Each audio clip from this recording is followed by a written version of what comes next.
Assalamualaikum warahmatullahi wabarakatuh. Kami dari kelompok 2 ingin mempresentasikan materi tentang pertumbuhan dan perkembangan individu. Perkenalkan, nama saya Tiara Permata Sudrajat dan rekan saya Ria Putri Lestari, Vanessa Syahrani Hidayah, dan Zulfita Maharani. Materi pertama akan dibacakan oleh saya sendiri.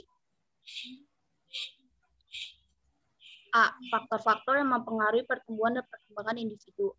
Dalam kehidupan anak ada dua proses yang beroperasi secara kontinu, yaitu pertumbuhan dan perkembangan. Kedua proses ini berlangsung secara interdependensi, artinya saling bergantung satu sama lain. Kedua proses ini tidak bisa dipisahkan dalam bentuk-bentuk yang secara pilah sendiri. Akan tetapi bisa dibedakan untuk maksud lebih diperjelas penggunaannya. Pertumbuhan adalah perubahan secara fisiologis sebagai hasil dari proses pematangan fungsi-fungsi fisik yang berlangsung secara normal pada anak yang sehat dalam perjalanan waktu tertentu. Pertumbuhan berkaitan dengan perubahan kuantitatif yang menyangkut peningkatan ukuran dan struktur biologis. Hasil pertumbuhan berwujud bertambahnya ukuran-ukuran kuantitatif badan anak seperti besar, panjang, berat, dan kekuatannya.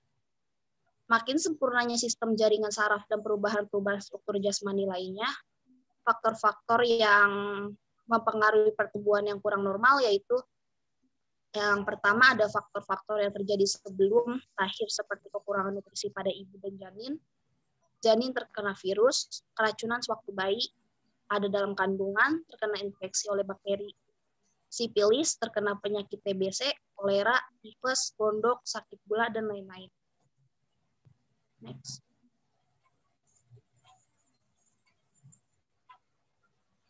Kedua, ada faktor ketika lahir atau saat kelahiran, antara lain pendarahan pada kepala bayi pada saat dilahirkan dan efek susunan saraf pusat karena proses kelahiran bayi dilakukan dengan bantuan tang.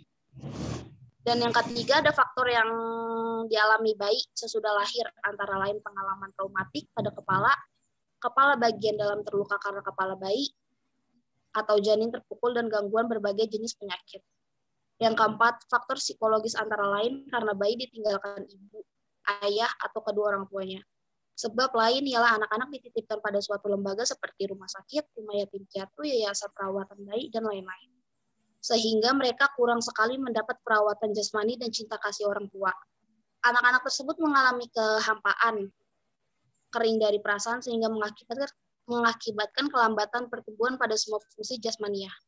Pertumbuhan fisik memang mempengaruhi perkembangan psikologis. Demikian juga sebaiknya faktor psikologis dapat mempengaruhi pertumbuhan fisik. Dan yang B, ada perubahan-perubahan dalam pertumbuhan dan perkembangan. Perubahan-perubahan meliputi beberapa aspek, baik fisik maupun psikis. Perubahan tersebut terdiri dari 4 kategori utama, yaitu perubahan dalam ukuran, perubahan dalam perbandingan, perubahan untuk mengganti hal-hal yang lama, dan perubahan untuk memperoleh hal-hal yang baru. Yang pertama ada perubahan dalam ukuran. Berat atau bayi ketika lahir sekitar 3 kilo, setelah 6 bulan mencapai berat sekitar 8-9 kg. Panjang atau bayi ketika lahir sekitar 50 cm, setelah 1 tahun kemudian berubah menjadi sekitar 60 cm. Yang kedua ada perubahan dalam perbandingan. Dari segi fisik misalnya terjadi perbandingan antara besarnya kepala dan anggota badan. Perbandingan antara yang tidak real, yang hayal dengan hal rasional, misalnya anak-anak masih banyak menghayal dan sedikit terdapat realita pada mereka, tetapi semakin lama akan semakin berubah ke sebaliknya, yakni banyak realita dan sedikit hayal. Yang terus ada dalam perkembangan sosial terjadi perubahan dalam perbandingan, misalnya dari anak bermain sendiri, bermain dengan saudara selanjutnya, bermain dengan anak-anak tetangga, kemudian bermain dengan anak-anak pada lingkungan yang lebih luas. Yang ketiga ada perubahan untuk mengganti hal-hal yang lama. Pada bayi terdapat kelenjar buntu yang disebut kelenjar timus pada daerah dada yang sedikit demi sedikit mengalami atrofi atau penyusutan dan menghilang setelah dewasa. Bahasa bayi yang kurang jelas lama-kelamaan semakin hilang dan diganti dengan perkataan yang lebih jelas. Dan yang keempat ada perubahan untuk memperoleh hal-hal yang baru. Ketika bayi lahir belum punya gigi, namun dalam perkembangan terjadi perubahan, yaitu pertumbuhan gigi anak secara bertahap, menjelang usia remaja, tumbuh bulu-bulu ketiak, bulu-bulu di sekitar alat kelamin, tubuh kumis pada laki-laki yang sebelumnya tidak ada. Dan dari segi mental akan bertambah perbendaharaan kata-kata dan kekayaan bahasanya. Terus ada berbagai pengetahuan dapat diperoleh terutama dari lingkungan pendidikan formal. Dan yang terakhir ada nilai dan norma moral akan terasa semakin mengikat. Next. Terus ada C, aspek-aspek pertumbuhan dan perkembangan. Yang pertama ada pertumbuhan fisik, pertumbuhan sebelum lahir. Pertumbuhan dan perkembangan sangat kompleks, merupakan awal terbentuknya organ tubuh dan jaringan saraf yang membentuk sistem yang lengkap. Ada pertumbuhan setelah lahir. Prosesnya berlangsung sampai masa dewasa, dibagi menjadi 4 periode utama, yakni 2 periode dengan pertumbuhan yang cepat dan 2 periode dengan pertumbuhan yang lambat. Yang kedua, intelek atau daya pikir. Berkembang sejalan dengan pertumbuhan saraf otak dan diawali dengan kemampuan mengenal, yaitu untuk mengetahui dunia luar. Perkembangan lebih lanjutnya ditunjukkan pada perilakunya, yaitu tindakan menolak dan memilih sesuatu. Perkembangan kognitif seseorang menurut Piaget-Sarlito 1991 mengikuti tahap-tahap sebagai berikut. Masa sensori motor 0,0 sampai 2,5 tahun. Masa ketika bayi menggunakan sistem penginderaan dan aktivitas motorik untuk mengenal lingkungannya. Contoh menangis. Terus ada masa praoperasional atau 2,0 sampai 7,0 tahun. Ciri khasnya adalah kemampuan anak menggunakan simbol yang mewakili suatu konsep, misalnya bermain dokter-dokteran. Lalu ada masa konkretoperasional 7 sampai 11 tahun. Pada tahap ini, anak mengembangkan 3 macam operasi berpikir, yaitu identifikasi atau mengenal, negasi atau mengingkari sesuatu, reprokasi atau mencari hubungan timbal balik. Dan yang terakhir ada masa operasional, yaitu 11,0 sampai dewasa.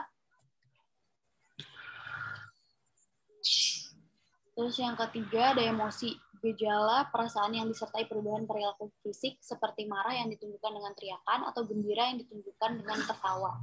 Yang keempat, sosial. Dalam perkembangannya, setiap orang akhirnya mengetahui bahwa manusia itu membantu dan dibantu, memberi dan diberi. Yang kelima, bahasa. Fungsi bahasa adalah sebagai alat komunikasi. Setiap orang senantiasa berkomunikasi dengan orang di sekitarnya. Dalam perkembangan awal, berbahasa lisan bayi dengan tangis atau ocehan. Setelah berusia 6-9 bulan, mulai berkomunikasi dengan kata-kata dan seterusnya sampai mampu menyusun kalimat. Keenam, bakat. Kemampuan tertentu yang dimiliki oleh seseorang individu yang hanya dengan sedikit latihan kemampuan itu dapat berkembang dengan baik. Ketujuh, sikap, nilai, dan moral. Tujuan akhir dari proses belajar dibagi menjadi 3, yaitu kognitif, afektif, psikomotorik belum. Saat bayi, sikap, nilai, dan moral belum diperhatikan, tetapi dalam perkembangan selanjutnya perlu mendapat perhatian sehingga bisa menjadi seorang yang mampu menentukan sikap positif, menjunjung tinggi nilai dan moral dalam masyarakat.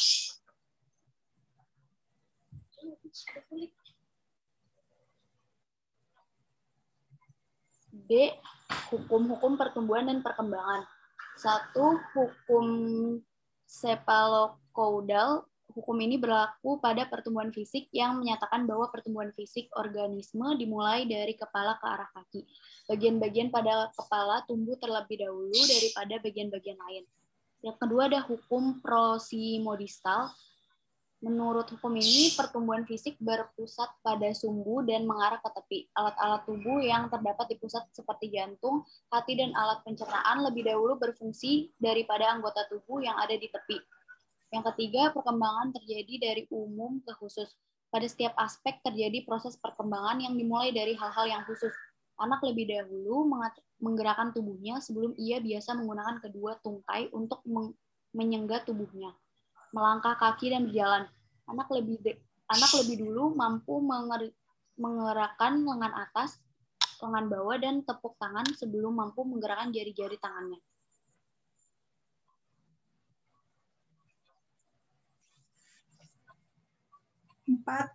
perkembangan berlangsung dalam tahapan perkembangan.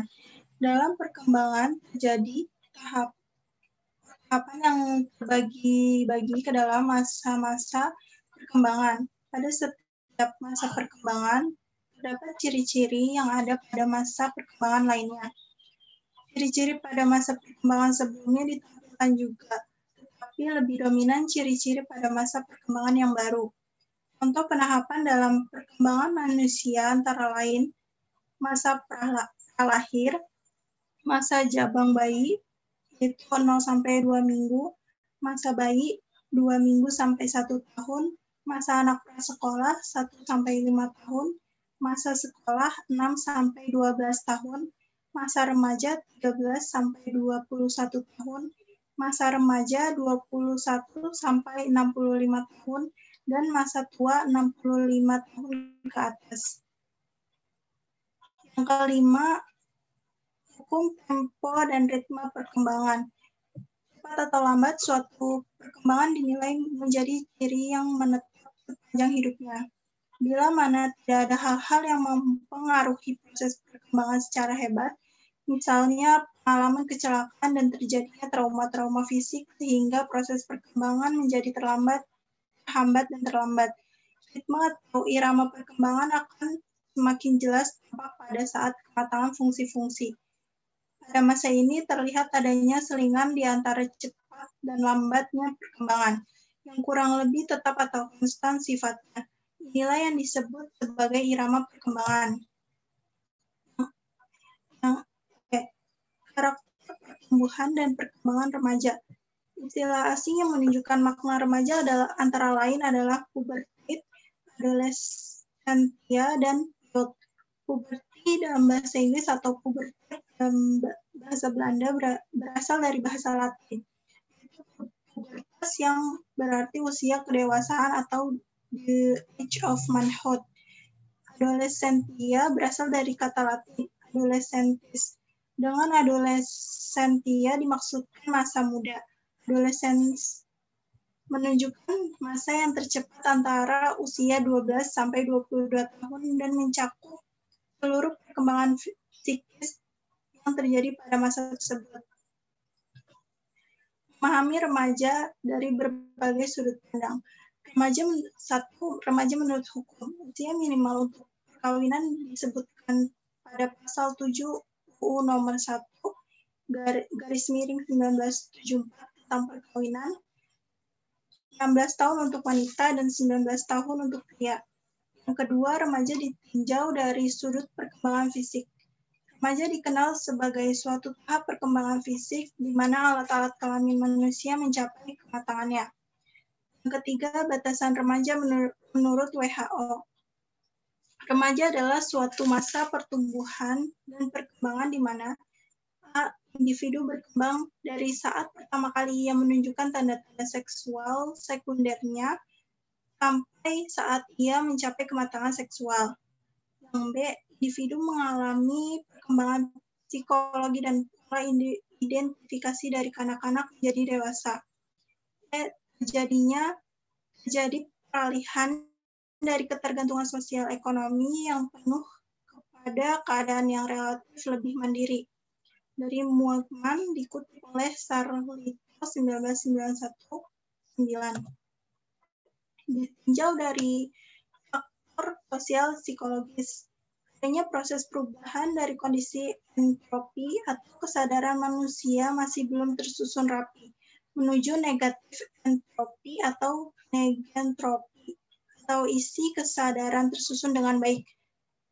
Pengetahuan yang terkait dengan perasaan atau sikap.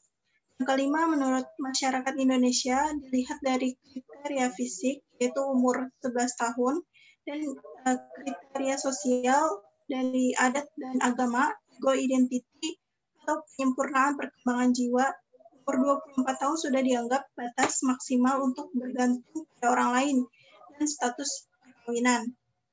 Bigot Honstam dan Palan mengatakan usia 15-18 tahun adalah masa pubertas dan masa dewasa usia 18-21 tahun. Prolog 1964 mengatakan Rentanan usia remaja adalah usia 13 sampai 21 tahun, 13 sampai 17 tahun adalah masa remaja awal, 17 sampai 21 tahun adalah masa remaja akhir.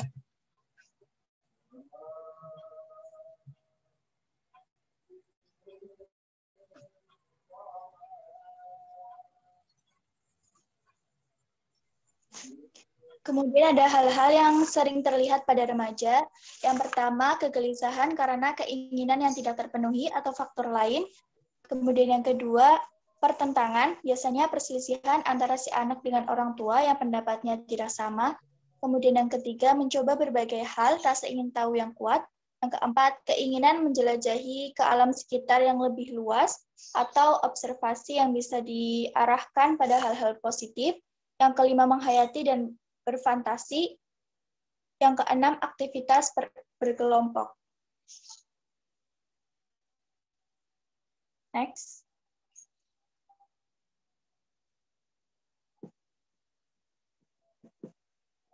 Next, Tria. Kemudian poin F, ada tugas-tugas perkembangan. Haviggers menyatakan perkembangan sebagai tugas yang harus dipelajari, dijalani, dan dikuasai oleh setiap individu dalam perjalanan hidupnya. Secara sadar, pada akhirnya masa anak-anak seseorang individu berusaha untuk dapat bersifat dan berperilaku dewasa. Para remaja menjalani tugas mempersiapkan diri untuk dapat hidup dewasa, mampu mengatasi masalah, bertindak, dan tanggung jawab sendiri. Tugas remaja dipusatkan pada upaya untuk menanggulangi sikap dan pola perilaku kekanak-kanakan. Tugas perkembangan tersebut oleh Haviggers dikaitkan dengan fungsi belajar, karena pada hakikatnya perkembangan kehidupan manusia dipandang sebagai upaya mempelajari norma kehidupan dan budaya masyarakat agar mampu melakukan penyesuaian diri dengan baik.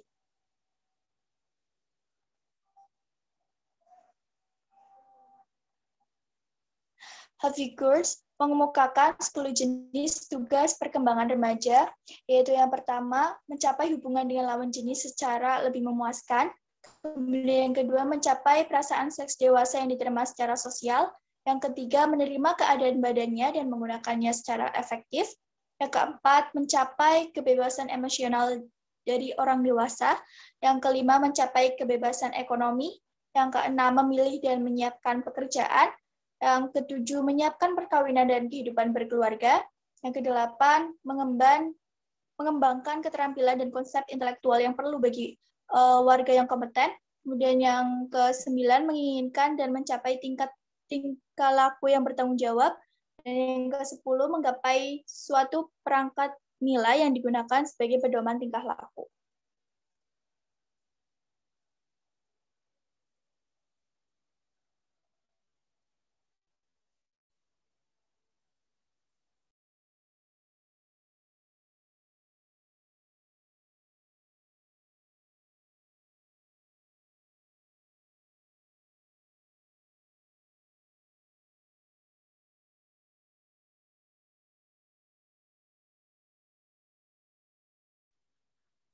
Sekian dari kelompok kami. Kurang lebih mohon maaf. Wassalamualaikum warahmatullahi wabarakatuh.